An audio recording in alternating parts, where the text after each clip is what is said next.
Now I'm going to talk just briefly.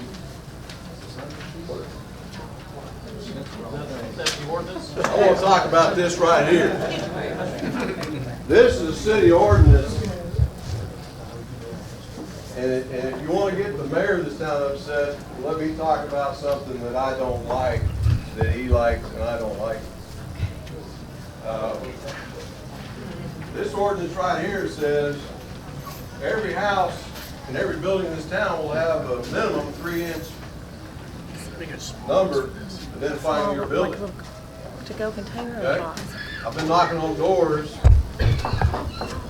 and reaching out my hand and shaking hands with people, but you don't even know what house I'm knocking on. There's a lot of that out there.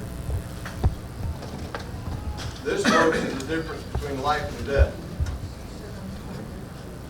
Priorities, we're more concerned as to whether or not the front yard has been cut and whether or not it has house numbers on it. And if I was standing before city council and given the opportunity to say that, I would say, shame on you for not being concerned about their health and their welfare to enforce house numbers before you write them up for drafts.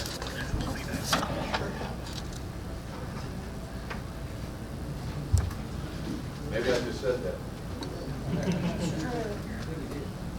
I think it is. That is who I am. I try not to embarrass anybody. I try not to embarrass any leader in this town. I don't go to Facebook and say that person is the wrong person for this job. I go straight to their office. I say, you got a minute? I got something to say and I want to discuss it.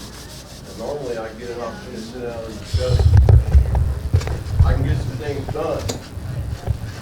In the newspaper article that's passed around, I want to make a point to talk about Mr. Victor Hernandez.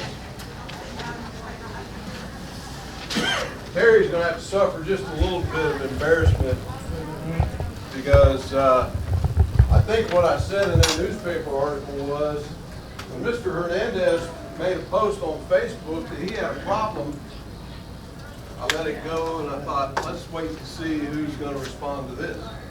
The man had flooding going on in his backyard through an ill-prepared waterway ditch that was eroding his fences, and he tried to get out there and solve the problem himself, and he got either threatened with a citation or he got a citation for self-help.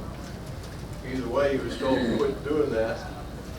And so his fence continued to erode from the waterway.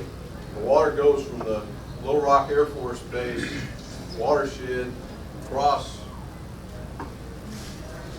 First Street through some houses in line with that waterway, ends up in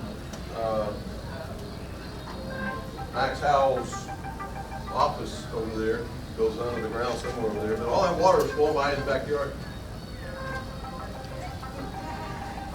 And his post on Facebook in this Jacksonville AR news group, it got buried.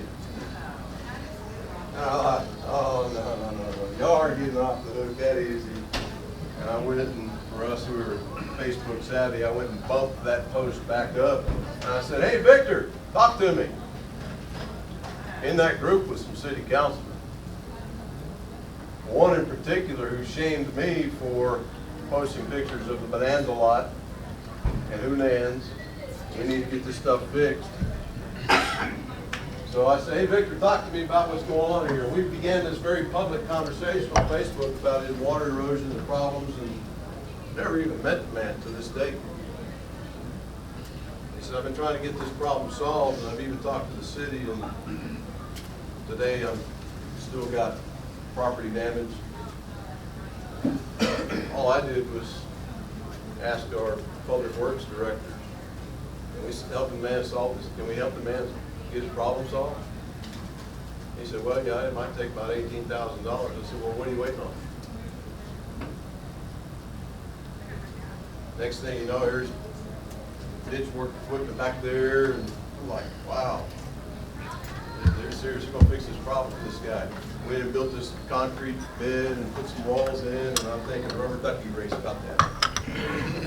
he sent me a video of the water that's flowing through there. The nice part about it was, it wasn't in his yard. I said, Victor, let's get some rubber duckies and let's have a race. Only he and I celebrated as a victory for him. Jimmy's good. Yeah. So that was just a real good example of just me trying to help somebody out.